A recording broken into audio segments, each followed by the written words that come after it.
আসসালামু আলাইকুম। আমাদের খামারের গরু খুব একটা অসুস্থ হয় না কেন? এর বড় একটা কারণ নিয়ে আজকে কথা বলবো ইনশাআল্লাহ। এর অন্যতম একটা কারণ হচ্ছে আমরা সবসময় খামার পরিষ্কার-পরিচ্ছন্ন রাখি। যদি খামারে ময়লা আবর্জনাতে ভরা থাকে তাহলে সেখানে মশা-মাছির উপদ্রব বেড়ে যাবে। আর মশা-মাছি অনেক রোগের বাহক হিসাবে কাজ করে। সবথেকে মারাত্মক একটা ব্যাপার হচ্ছে এলএসডি বা ল্যাম্প স্কিন ডিজিজ এবং এফএমডি অর্থাৎ ফুট অ্যান্ড মাউথ ডিজিজ। এই ২ টা রোগ মশা-মাছির মাধ্যমে বেশি ছড়ায়। যদি খামার সবসময় পরিষ্কার-পরিচ্ছন্ন থাকে তাহলে রোগবালাইও অনেকটাই কমে যায়। আমরা কিভাবে আমাদের গরুর শেডগুলা পরিষ্কার করি আপনাদের আজকে জানাবো ইনশাআল্লাহ। আমরা প্রতিদিন আমাদের শেড পানি দিয়ে ধুয়ে দেই। গরমের সময়ে দিনে ২ বার গরুকে গোসল করাতে হয়, যার কারণে ২ বার শেড ধুয়ে দিতে হয়। এতে করে পরিষ্কার হলেও শেডের ফ্লোর যেহেতু পাকা তাই পানি পড়ে শ্যাওলার মতো হয়, যার কারণে পিচ্ছিল হয়ে যায়। তাছাড়া গরু সবসময় প্রস্রাব করতেই থাকে, যার কারণে ফ্লোরটা ভেজা থাকে। এজন্য আমরা ব্লিচিং পাউডার ব্যবহার করি।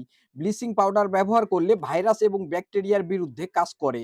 তাছাড়া শেড যতটাই পিচ্ছিল হোক না কেন, ওই শ্যাওলাগুলা উঠায়ে ঝকঝকে পরিষ্কার করে ফেলে। যার কারণে পিচ্ছিল ভাবটা আর থাকে না। তো যাই হোক, আমাদের বাড়ির সামনে সরিষা লাগানো হয়েছে। আর এখন সরিষার ফুল ফুটেছে, যার কারণে জায়গাটা দেখতে অনেক সুন্দর লাগতেছিল। আপনাদেরকে দেখানোর চেষ্টা করলাম এই আরকি। ব্লিচিং পাউডার ব্যবহারের নিয়ম হচ্ছে প্রথমে পুরা ফ্লোরটা পানি দিয়ে ধুয়ে নিতে হবে। তারপর সেখানে ব্লিচিং পাউডার ছিটিয়ে দিতে হবে। ছিটিয়ে দিয়ে ১০-১৫ মিনিট অপেক্ষা করার পর ব্রাশ দিয়ে ঘষে শ্যাওলাগুলা উঠাতে হবে।